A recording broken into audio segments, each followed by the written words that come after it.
Hey everybody, thanks for tuning in. My name's Marc Wallace. I help lead a church called Maker's Church in San Diego, California. And one of the things I do there is I help work with the music and production team. And we have a pretty large team, about 50 folks who consider themselves part of we call it our worship team in some regard. So that's musicians, tech, songwriters, etc., you name it.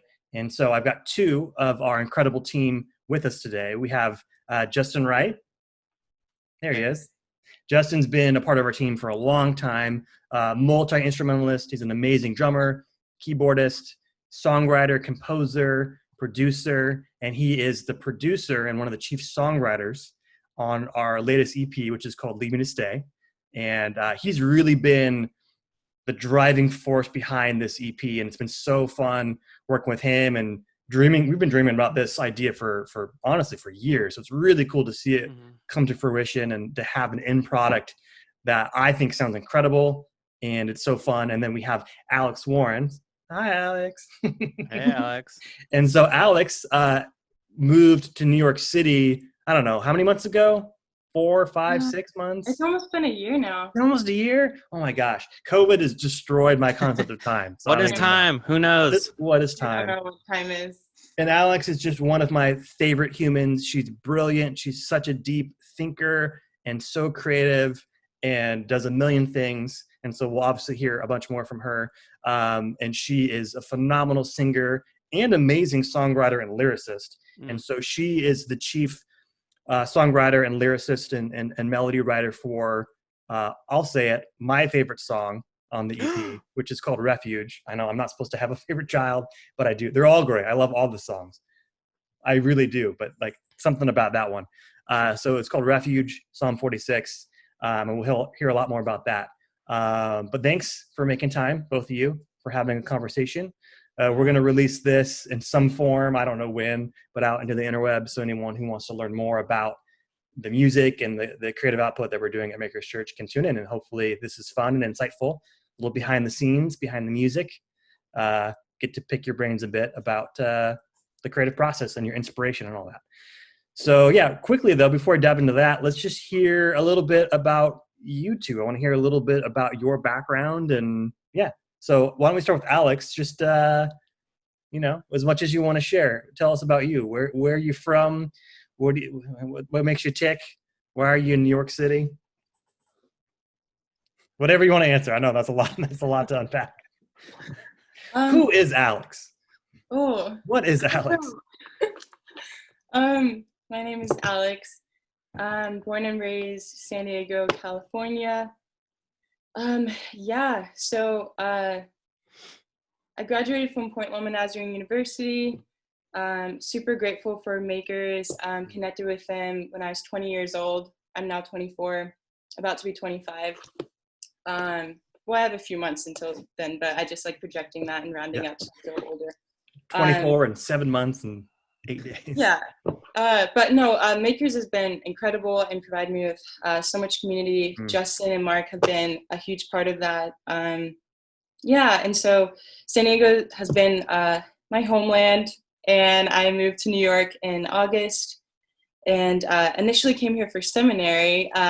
Didn't really announce to anyone that I'm not doing seminary anymore, but it was a bit too stoic for me. And God really gave me so much favor in allowing me to kind of get connected with some nonprofits and kind of non-traditional forms of doing ministry and a million other jobs in the midst of that. But I'm really enjoying my time here and expecting to kind of stay here for probably a few, like maybe a decade or so more.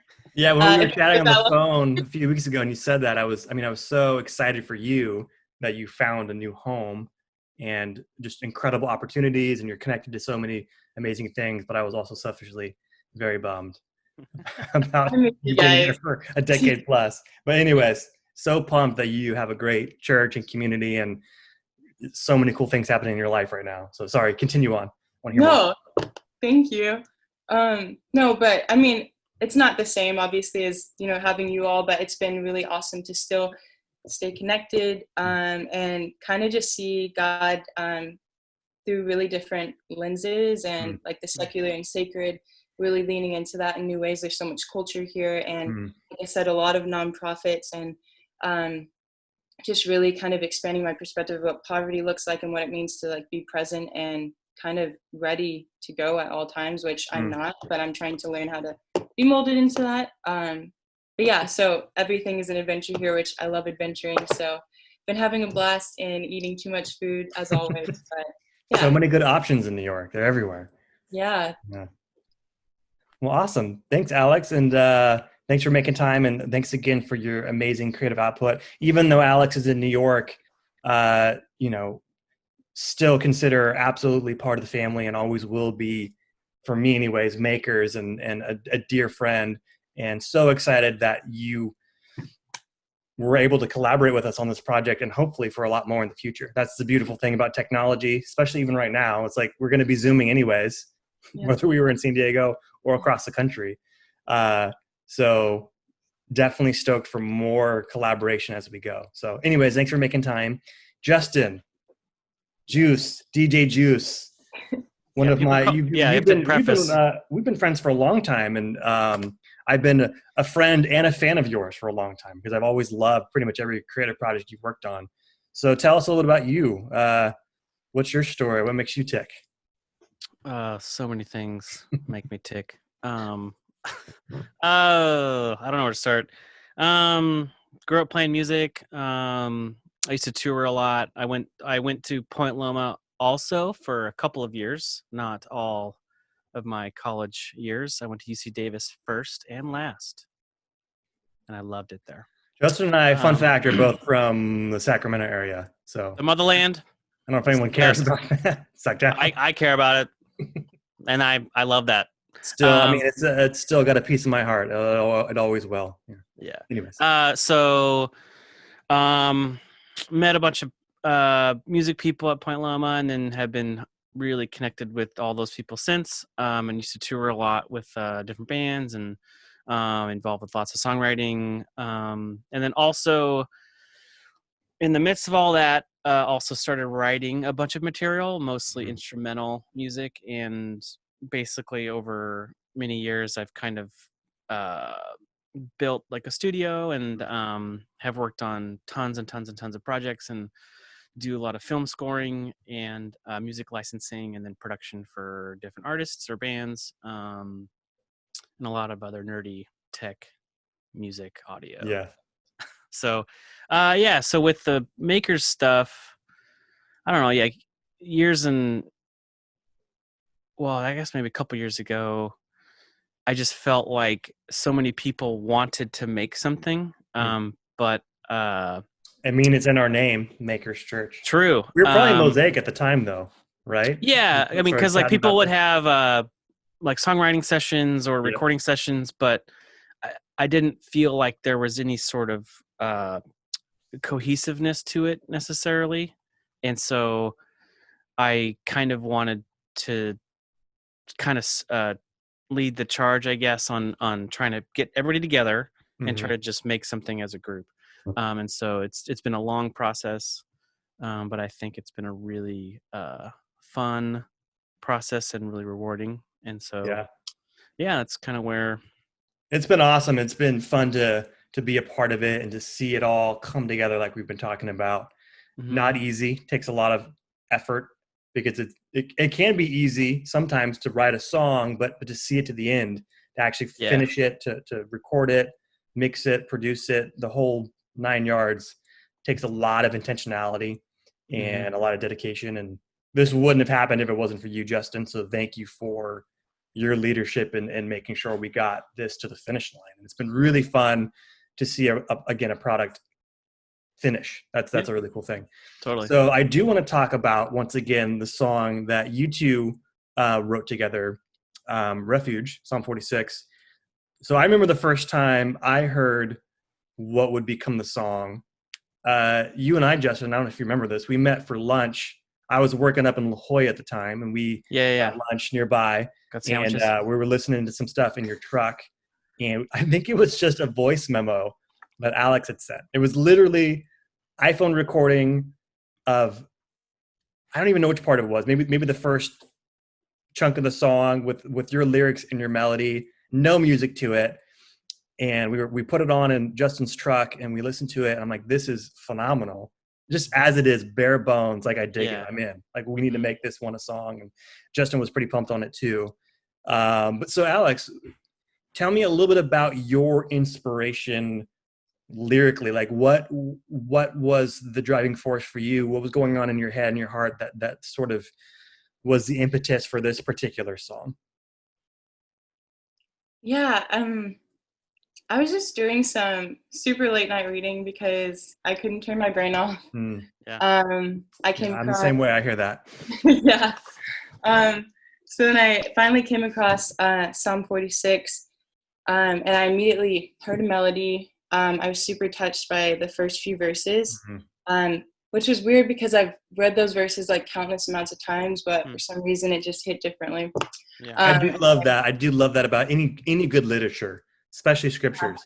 I mean, you can read a book 3-4 times and pull meaning out of it, and same way with Psalms for my own life. Like, I never saw it in that angle. So so it hit you differently that day, the first few verses of Psalm 46. And I didn't want to wake up my roommate because it was so late, so I ran to my car and recorded a voice memo. It was record the melody on a voice memo, sent it to Justin, and at the time it was just the verses. And it was really special to see how Justin brought the song to life through intimate instrumentation, and then we fleshed out the chorus and the bridge in the studio. And then as far as inspiration for the creation of the song, for me personally, I think of a couple commentaries that I read alongside that particular psalm, and they labeled it, this particular psalm, as a song of holy confidence, which I thought was really cool. And as I age, I try to like read scripture through different lenses and like really take into account like the context of whatever scriptural reading before just like reading myself into the text. And what's cool about this particular psalm is the nation of Israel is essentially like proclaiming this anthem of deliverance, and they're identifying God as like this this unconditional source of provision, the one true God of Israel, and the language of expectancy throughout like the whole chapter is beautiful to me. So when I think about like us being grafted into the body, I think of it in terms of continuity, that like we get to continue to be a part of that anthem of deliverance, that like the one true God of Israel is the one true God of today. And that if we even just attempt to posture ourselves to meditate on the reality that God is the source of refuge, that we can begin this process of the embodiment of perfect peace. And I don't know, I just think like, especially today, like times suck. It's super ambiguous, heartbreaking, frustrating. And to think of like a song of holy confidence, to look at it through a modern lens, that's why that scripture just means so much to me. And then to experience that melodically is kind of almost out of body. And I don't know, I just think there's just like such a special team of people that brought it to life in such a really like new, authentic way that really broadened my view of scriptural interpretation. But also I really appreciate how you, Mark, and Justin made it genre bending, because I think that makes it more accessible to more people. And that's unity, that's kingdom, like make sure that everyone feels seen and heard and is represented in the sound. And you guys did such a good job at that too. But yeah, I just, it makes me reminiscent, I guess, of like what God did for the nation of Israel, and, you know, that expectancy that we can be expectant as well in our need for deliverance, even though it's a paradox, like having peace, like you have a need for deliverance, but it's like, in spite of that need, there's a reality that God is the source of refuge, and to sit in that and meditate on that is like, I don't know, just something profound to me. And then the sounds that Justin created were just really neat. But yeah, it was just a special team of people that did something really cool with it, and it was cool to experience. I love how deep your answer is to this question. Like, you're preaching and you're getting into, I love it. It's such an Alex response, and it shows me just the depth of your thinking, and how it wasn't, there was the word that I thought was cool. Like you're diving into like where did this psalm come from, and what was happening in the soul of Israel at the time, and the songwriter, and it's so beautiful. I'd actually never heard that word applied to that particular psalm, the holy confidence. That's such a cool phrase. I want to research and unpack that more. But yeah, even to speak to, like, you're talking about the genre bending, that was something Justin and I discussed early on. I mean, we've pretty much been lockstep in almost everything that we said. We want this to be authentically representative of Maker's Church, which has been growing in size, but specifically in diversity and diversity of culture, of the makeup of our church, racially, ethnically, musically.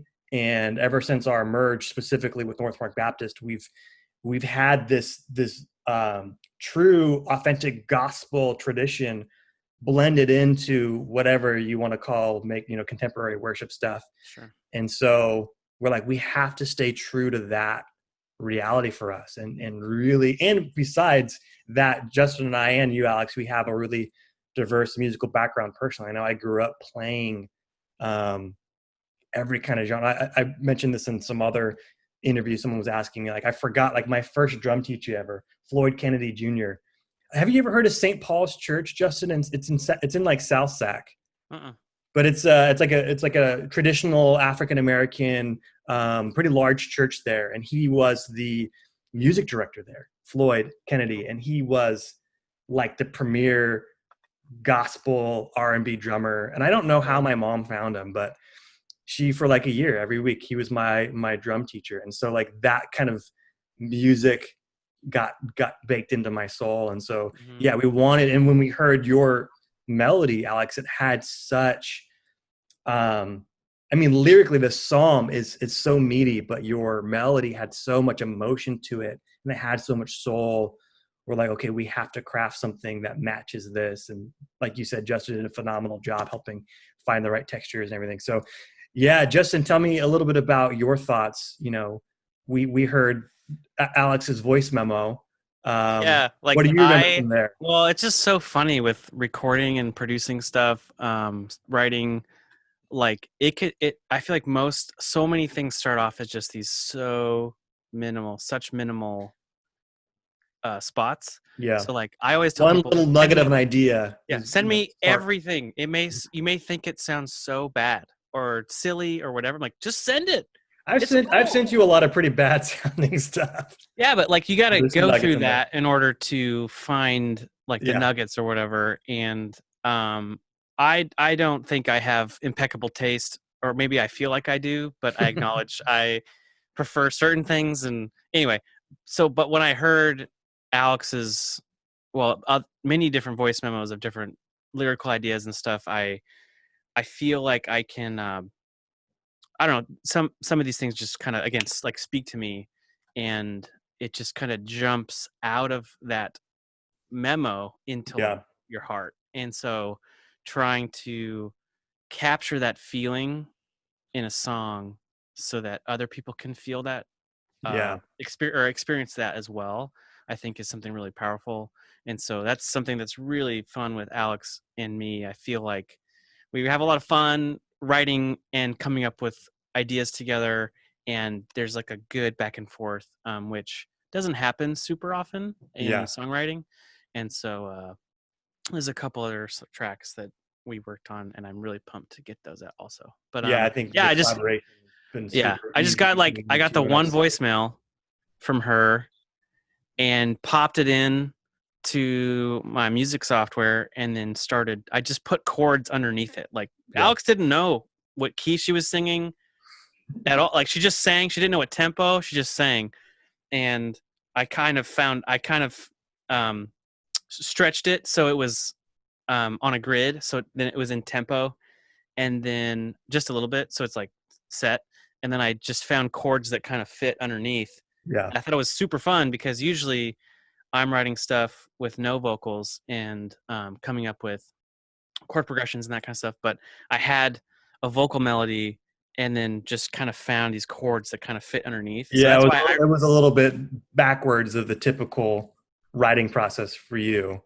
Yeah, so which I really like, because it's pushing me as a producer to write something that's just kind of different than what I would normally kind of create. That was fun. So, I remember getting in there too with you early on and kind of helping tinker with some of those chords, because I'm the same way when I write stuff. I'm not a singer, So I Mm-hmm. start with the chord structure where I'll play a melody, but Mm-hmm. having someone already have a sung melody with lyrics, like you're saying, it's kind of fun Yeah, to orchestrate to that and totally. we go, okay, that chord works, but what if we threw this one and Mm-hmm.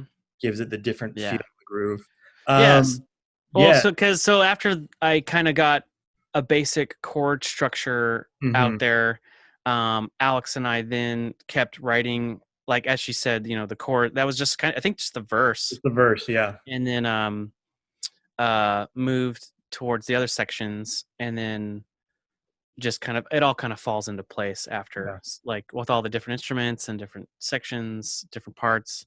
Um, yeah, I think the gospel choir kind of sound in my head has always been something that I think uh, is important both for Makers Church as well as music. I feel like it brings people together Mm-hmm. both physically as well as emotionally when you're listening or singing. Like you are singing, and this is a part of the songwriting process also. We're I think we're trying to craft something that we together are singing these songs, these truths about God. Mm-hmm. um, and it's both a production thing as well as a communal thing. um, and so it was really fun to as we moved through the production process. That was always in my brain from the beginning, is like trying to get gospel choir on almost Yeah. every song. Yeah, we because remember we chatted about for this particular EP, we wanted that to be one of our signature sounds. Because at Makers now we have, for the first time, we had a choir. Yeah. And that was when it was right before COVID hit. We were able to sneak into the church right before things went down, and record some of Mhm. those choir vocals, which was so much Yeah. fun. And I mean, you made it sound incredible, Justin, on the album, and I love that extra. Like it gives it such a different feel or energy if than if we didn't have it, Mhm. and it's Yeah. become like a crucial element to the song, which is so cool. There was one time Alex was recording Oh. and we were like, because I was in gospel choir in college and like had listened to a lot of Kirk Franklin and Yeah. and so Alex didn't know this about me, and so I played, I think it's Rain on Me or Rain Down on Me, or Yeah. I don't know the name I still actually. have the video on my phone. Me too. So like we're all jamming super hard, like blasting this song, and we're all like, right down on me. Like it was so funny. And Oh, this is a video of you in college doing this? no, me and Alex like a Oh, year just you ago, two. like I just thought it was super funny. I was like, I have to film this. And so Bonus there's this material really right funny there. moment that we both connected over Kirk Franklin. It was great. That's awesome. He just released a super rad video yesterday, by the way, for Oh, cool. this day. It was Mhm. it was his original orchestration on the Black National Anthem, and it was Oh, cool. so good. Nice. Um, But he's a legend. yeah, it was funny when I don't know because I became a believer when I was 17, and my buddy James, who kind of helped, I would say it sounds weird to say, but lead me to Jesus, I guess. He was a huge Kirk Franklin fan, so he gave me Fred Hammond and a Kirk Franklin CD. Yeah. And that's pretty much all I listened to for like the next 8 months on my way to high school in my truck. I would throw on those CDs, and it was like, oh, it was I still have such a fond memory attachment to that music. Like it takes me back to that season in life. And Yeah, it's definitely unique. I mean, something I've observed, at least with Christian music, is I feel like there's this divide between like CCM, mainstream worship, like I don't know, big churches make music, and to me, I kind of feel like they're generally relatively white, mm-hmm. and then there's a lot of gospel music that's been made for a long, long time, Yeah. and that is primarily African American, and I've always really liked both. And so my perspective or my experience growing up with all these different influences, just like all of you and everybody who helped, I think for me approaching these projects, thinking about our church congregation I was just trying to think of ways in which we could try and maybe mix the two, like a hybrid of like gospel music as well as this kind of more Yeah. uh In a way that was authentic, that honored the tradition. yeah. Mm-hmm. It wasn't, that was true to, again, the heart and soul of that gospel tradition that exists at North Park Baptist and Makers. Because I'm with you.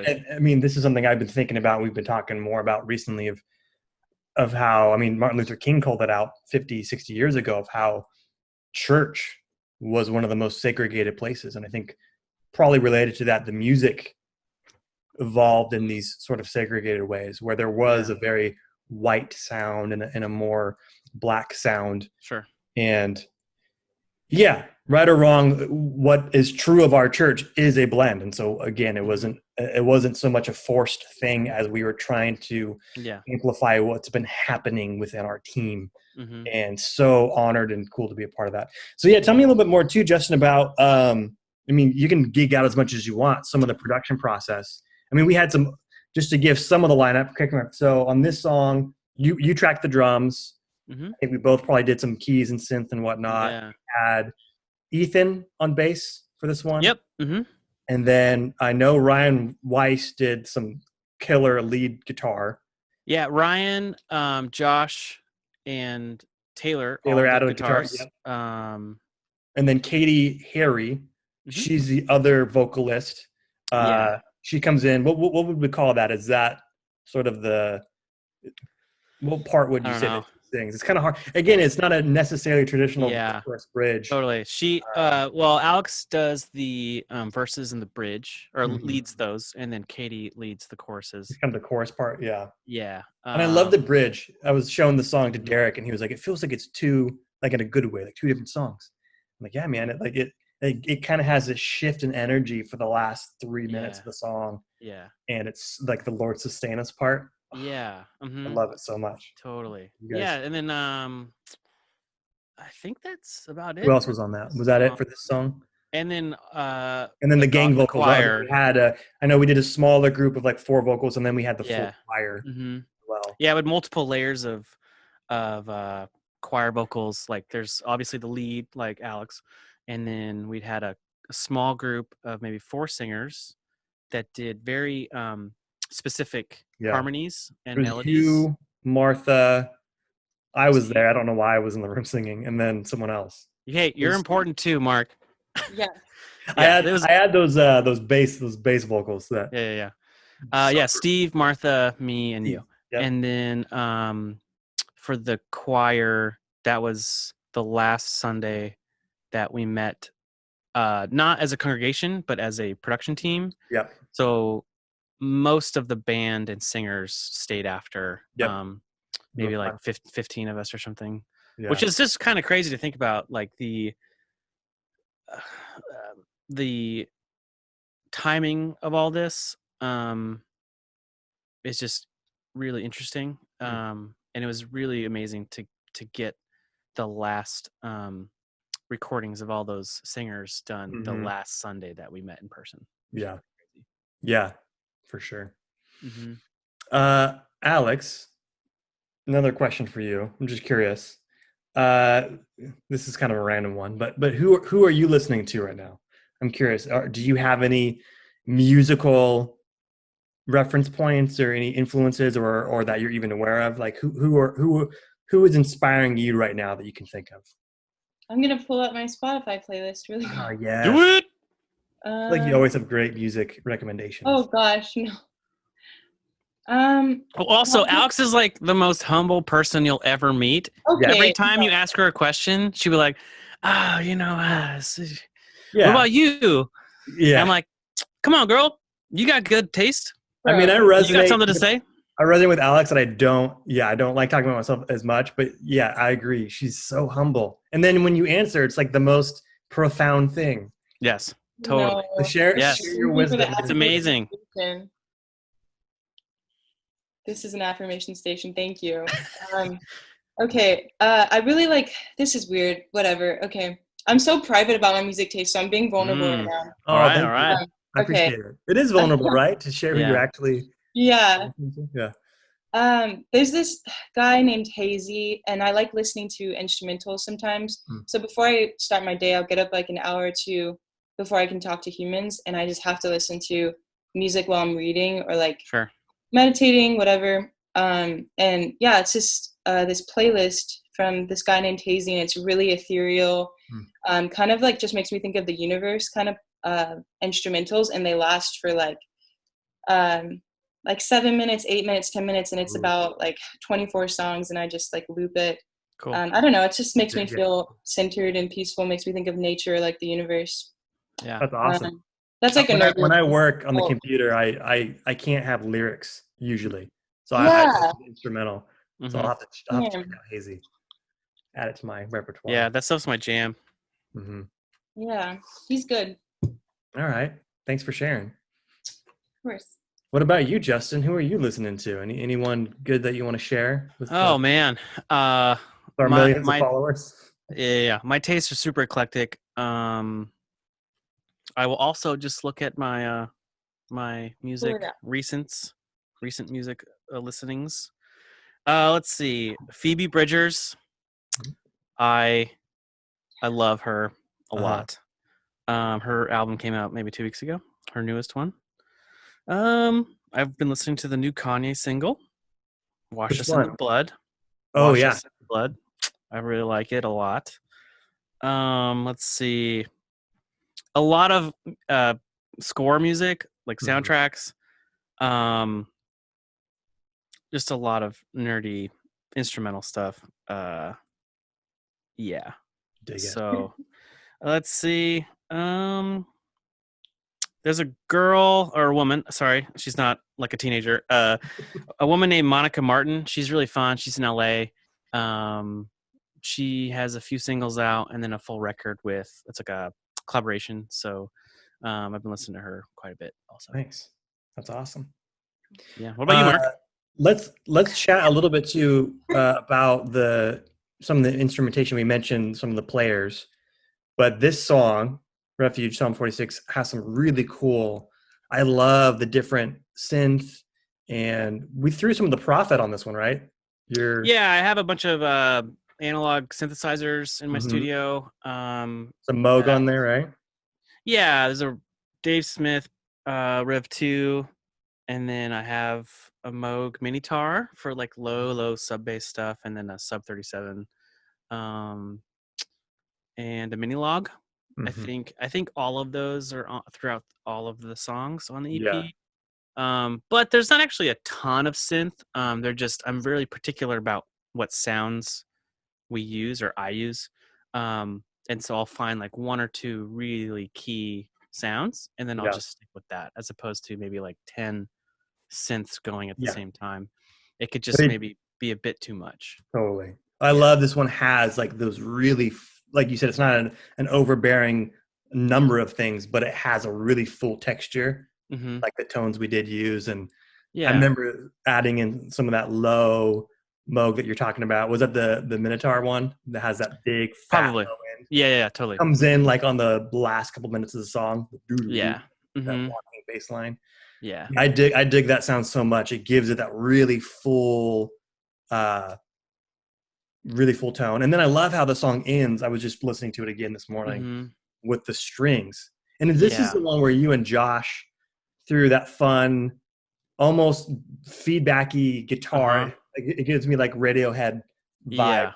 Yeah. Radiohead is a huge influence for me. Yeah, one of my favorite. I love how you guys threw that on there, because it's that blending. It finishes with that analog synth fat sound as that trails out, and then you have the organic string sound with that little floating guitar feedback. Yeah, and the choir. So good. Yeah, I'm a pretty big fan of just dynamic shifts. I feel like sometimes music or other art forms can just kind of be here the whole time and maybe go up or down a little bit, but I really like giving a piece space so that you're kind of sitting in this experience, and then at a certain point it might just get super big. And so you feel that shift even more because it goes dynamically from really soft to loud, or vice versa. So at the end, it's like the biggest part of the song that's been sort of repeating for a while. It hits and ends, and then Josh, we did this like guitar trem picking cigaros thing, and then he held the note out, and it was going through a bunch of pedals, and then I Working the knobs. manually, while he was just holding the note out, Yeah. I was manipulating the Memory Man feedback to not feedback too much, but not disappear, to kind of keep that echo going. It wavers. It feels like it's right on the edge of just totally. about to like have too much feedback, and it creates this really beautiful, subtle tension that I love. It's such a cool. It provides, to me, I feel like it provides this dissonance, but it's a kind of sweet dissonance, because it's the chorus that, at least in this song, you haven't sung the chorus in maybe 4 minutes. And because the bridge is so long. So you're coming, and the last time you sang the chorus, it was big, like really fat, huge.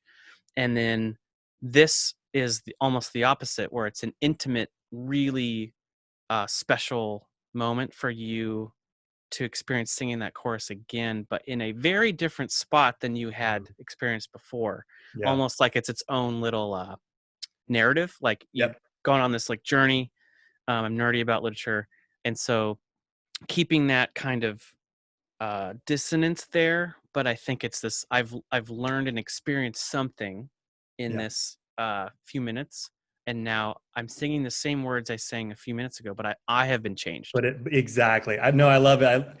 We geeked out about having these character arcs to the songs that we were producing, and I love that how you're pointing that out, how it almost feels different at the end because you are different. You've experienced something different. I love that in life. Like we were talking about at the very beginning, you might read a psalm when you're young and it means something, and then you read it again 10 years later after you've gone through whatever it is we've gone through, the struggles, the highs, the lows, and there's this whole new depth of meaning that we could have never mined from it. And so I love how you guys were able to make that happen in this song. It's so good. So I think a lot of that stuff in the songwriting at the very beginning, we're trying to craft, like Alex and I are trying to craft something that leads you on some sort of experience or journey. Taking you somewhere, the production follows that songwriting. That's good. And what are the words saying? What, and how does the music is supporting where the writing wants the song to go. I don't know if that makes sense exactly, but it kind of all starts with. I love that you're saying the music supports and is part of enhancing the lyrical journey, because this one did start with lyrics and melody. And I love too, like you mentioned, I remember us chatting early on before we had conceived any songs about wanting to have that big dynamic envelope. Like we both love music, and not, it seems like a lot of perhaps Christian music that you hear on the radio, they tend to squash, or they used to squash that, and it didn't have that dynamic range. And we really wanted to have that expressive, almost emotional high highs and low lows to make it feel, more authentic to the human experience. And I think you guys again did a phenomenal job crafting that. So Alex, that line, I'm curious because the bridge, and so a big chunk of the song is the Lord sustain us part, which I don't think that's not a line directly from Psalm 46, because I know the verses are very closely basically matches the scriptures. Where did that line come from? Like, what was if you can recall, what was what was going on in your heart and head that produced that Lord sustain us line? Because that's the line that gets stuck in my head more than any other one. I'm trying to see if I can recall. It was a while ago. Yeah, it's hard to go back to that. I know it was fleshed out in the studio for sure, and I remember it was something that me and Justin were trying to be intentional about, like how to progress from like this, like you were saying, like language that is literally word for word the verse, and then how do you proclaim that in a way that like a whole church as a body can proclaim, and not just be like this individualistic like kind of language, like something that's unifying. So you had that intention of we wanted to be a communal worshipful experience that can be sung. Yeah, while also being intimate, which is like a Mhm. weird kind of thing. Yeah. I remember it was a little hard to flesh it out, and like we definitely scratched out some options. And my Google Doc was like really just had a bunch of like jarred sentences and was looking pretty raggedy for a little bit. But we eventually, I think at first I was trying to make it a little too complex, and Mm. less is always more. Like there's like the simplicity of that statement, Lord sustain us, is actually pretty powerful. And I think before I was trying to make it a little bit more wordy than it needed to be when I was just, the reality. I think the refuge language helped it too. Like, like this idea of God being the source of refuge is something that allows you to be sustained as well. And so I think thinking of the characteristics of what that means created that language of like, oh, sustain us in this refuge. Yeah. So like the progression of like proclaiming that, and then the reality of like, oh, we're sustained because of this expectation we have. But yeah, I remember at first I was totally trying to make it more complex than what it should have been. And it's like, if it's going to be universal, it doesn't need to be so articulate or so ornate. It can just be like less is more for That's most good. people. I struggle. I mean, I think you nailed it, but I struggle with that too. Of erring too much on the complex, where it's like, no, just sometimes less is more, and that actually it becomes more memorable. It's easier to grab a hold of and understand. Sometimes that's simple, and I love it. In the word sustain, like it's not really. We don't use that in common language. It feels scriptural, which I think pairs so well with the verses, which are pulled from Psalms. But it does have such a beautiful meaning. I think because it hasn't become cliche as a word. It hasn't lost its essence. For me, I speak for myself. When I hear it, it piques my interest because I'm like, oh, I don't use that language often, and so it makes me stop a moment to kind of ponder what it means. But it is such a beautiful to be sustained, to be nourished, to be given energy. It's like, Lord, give us the fuel, give us the essence to continue on. And I know for me, when I listen to the song, like it does speak to me. Like it's this because a lot of songs don't, or even a lot of worship songs, which are amazing songs, but it doesn't. And maybe it's not the right season, right? Maybe another season I will. But for whatever reason, when you guys produce this one, like it's the track that most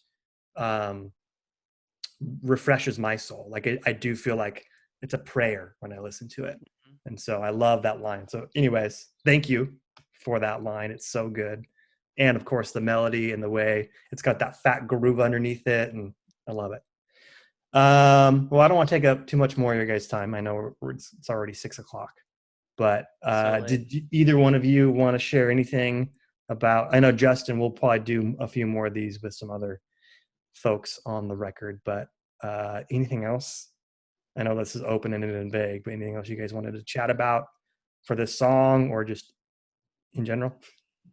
I think Alex is brilliant. So yeah. Stop. I will. That's I all I gotta say. want affirmation. What did you call it before? Affirmation station. Affirmation station. I do want to say it again because you are so humble. Alex, you're brilliant. Like as a thinker, as a writer, I read your stuff, and as a musician, as a lyricist, so good and so talented.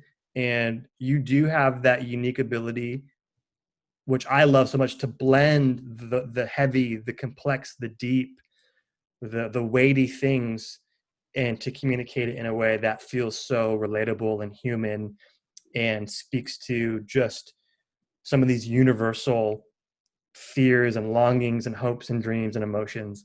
And I think, again, both of you really did a phenomenal job with this song. It has such meat to it. Unless you're a vegetarian, it's got so much veggies to it. Sustenance. So much sustenance, yes. But so clear in its phrasing. Yeah.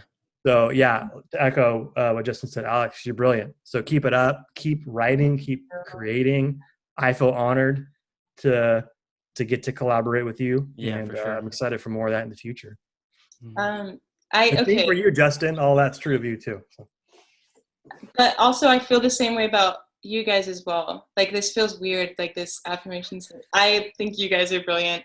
And literally, like, you guys are family to me. It has been like such a privilege and honor to have a safe space to creatively experience things through like melody and like collaboration. And I don't know, like I've been writing songs since I was 7 years old, and then I stopped all of a sudden when I went through like some traumatic stuff in high school, and then all of a sudden when I came to Makers, like that passion was reignited, and like I felt safe to experiment with that again. So thank you for being a safe space and for being amazing humans. And yeah, you guys are so gifted. So you guys are brilliant. It's all you guys.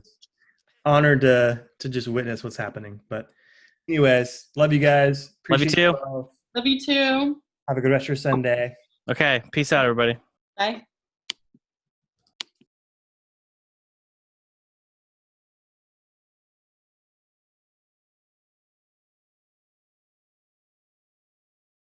Fix it in post. Just bleep it out later. Just auto-tune it, make it a cool line into the song later.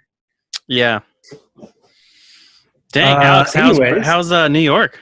Yeah. Hanging in there, man. It's good though.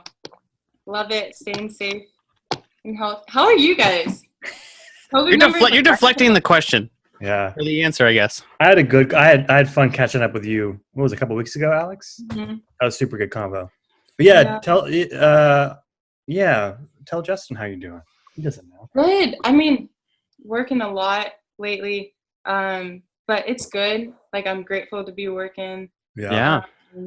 I love it here so much. The culture, the people, the food. I eat way too much food. You got every kind of food at your fingertips in New York. Yeah, actually. Yeah. Right there. It's dangerous. Do you have a favorite spot? Like, what's your go-to food spot in New York? Or near you, I should say. Kind of depends on my mood. I mean, I'm pretty open-minded. Or if I feel like dessert or something. Uh-huh. Yeah, I don't know. They don't have Mexican food here. So, I mean, I've been having a lot of Dominican food. A lot of, like, Italian food. Yeah, pizza. Have you had I went to a dessert place. Milk bar or milk? Yeah, I've gone there like 4 times. Oh, it's so good. The chef there or whatever, I don't know what her title is. There's a chef's table about her. Or I don't know what. I think it was that or David Chang did a thing with her. Maybe both. We found that out after we went there. I'm like, oh, she's famous. But it was so good. Cool. All the little desserts. Yeah, the cake is so good there. Yeah, she had the little cake popsicle things. And I love cake pops. Remember, we got like 4 things. It was amazing. Legit. That's so good. The name, is it Life Church? Church? Hope West Side. And then the nonprofit that I'm connected with is Hope for New York. And there's like a couple other ones I'm connected with through Hope for New York, but Hope West Side is the one. Are they related? Hope West Side Church and Hope for New York, are they connected? I mean, Hope for New York is connected to so many different churches. Oh, okay. So like, yeah, they're connected, but like they're connected with a lot of churches like throughout New York. Gotcha. Cool. I didn't know because they're both Hope names. I know. I thought so too when I first heard. I was like, part of it. So much hope in New York. Huh? So much hope in New York. Yeah. We don't got any of that here. Just depressed here in San Diego. Despair. I've never used a mic before on Zoom. Does it? You sound great. You're going to sound better than everyone, which, that's basically, as a producer, that's should be how it is. Basically my goal to sound better than everyone. One up everyone else's quality of audio. On a Zoom call specifically, nothing else. I mean, you just have your setup looks so much it's next level compared to. It really I have weird cotton plants in the background. That's cool though. It's pretty. Yeah. Yes. I like the cotton plants. It's like snow. Organic. Candle that I could put somewhere. Yeah. Earthy feels. Have been writing a lot. I think my goal when quarantine started was to try and be as productive as possible. Sorry, maybe not as productive as possible, but trying to write stuff and get stuff kind of ready for something, whatever's next kind of thing. What are you writing right now? Is it? It's really nerdy. It's Man, so okay, give me a couple minutes. So kind of my goal moving forward is more score stuff. Yeah. Because that's the work I want to do with projects working for people. But so I started writing a bunch of composer type of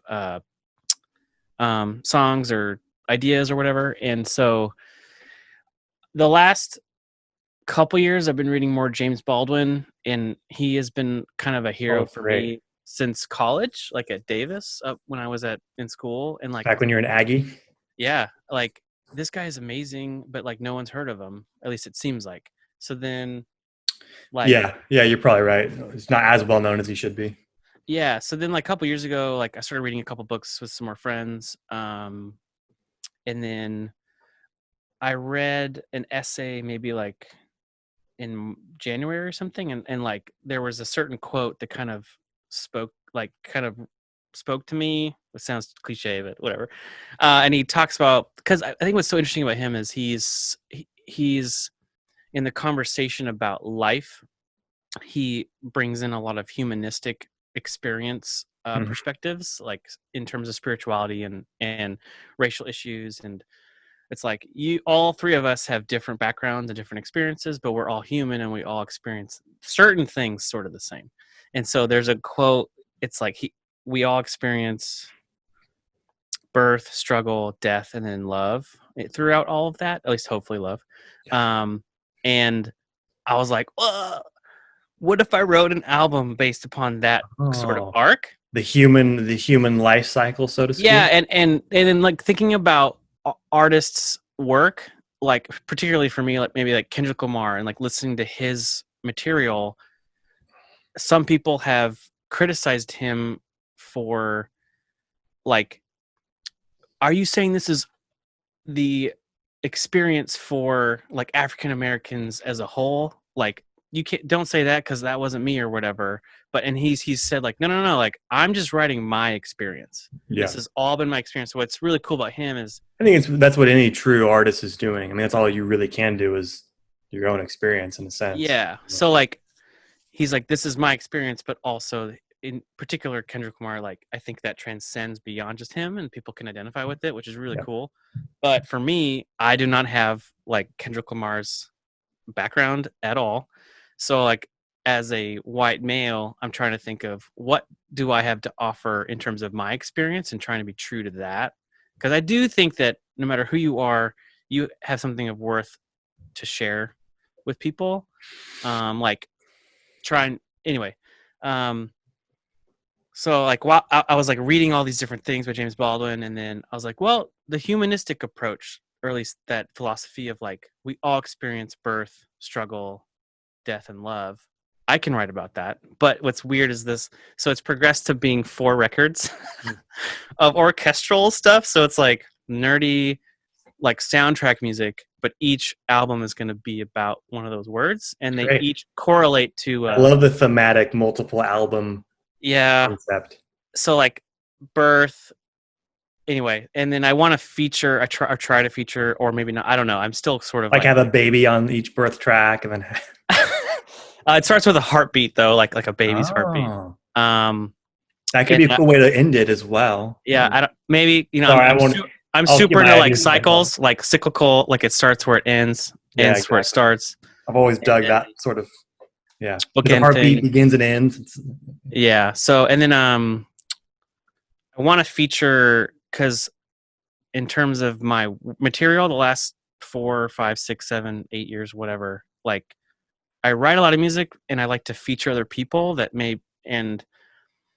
Starting with my last record by New Normal, I wanted to feature voices of people that maybe have been marginalized or like not have as maybe as like a loud voice or agency as maybe me as again as like a white man. So the last one was featuring all female singer songwriters, and then with this whole project, I think it'd be super cool to feature like either hip hop African American artists, or spoken word, Cool. or poets. Just like because it's about James Baldwin, I think that'd be a really, and then it's orchestral. So like having some sort of beat poet on like a orchestral track would be kind of weird, but also I think kind of fun.